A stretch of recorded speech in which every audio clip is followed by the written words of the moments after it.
Olá, bom dia. Continuação do Evangelho de Deus e de Jesus Cristo, parte 846, 1 João capítulo 5, versículo 16. Se alguém vir seu irmão cometer pecado que não é para a morte, então tem um pecado que é para a morte e o que não é para a morte, orará. E Deus dará a vida àqueles que não pecarem para a morte. Então Deus dará a vida, tanto a vida eterna como a vida.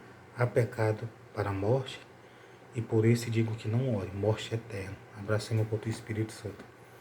Várias pessoas em cima da terra blasfemam contra Deus, contra Jesus, contra as pessoas e contra o Espírito Santo. Então, a blasfema contra o Espírito Santo não tem perdão. Então, eu e você, o ser humano, tem que prestar bastante atenção para não blasfemar contra o Espírito.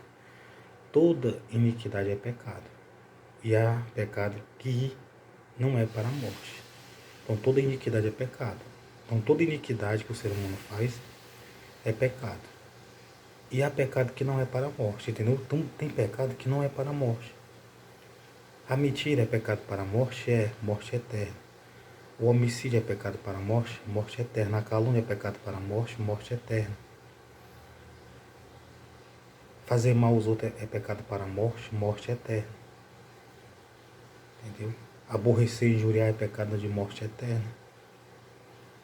Então tem pecado que é para a morte e pecado que não é para a morte.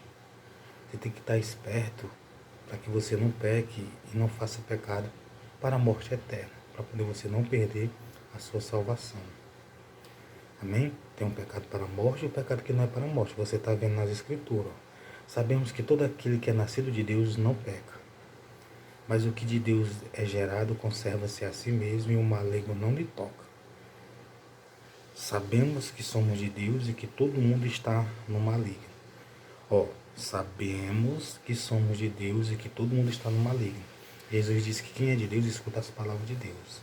Então sabemos que somos de Deus e que todo o mundo está no maligno. Então todo mundo está no maligno. O mundo inteiro.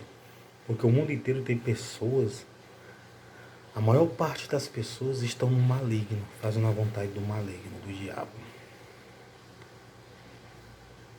Então, se é a sua condição, se você tem que se livrar de fazer a vontade do maligno e de estar na vontade do maligno. Amém? Bom dia.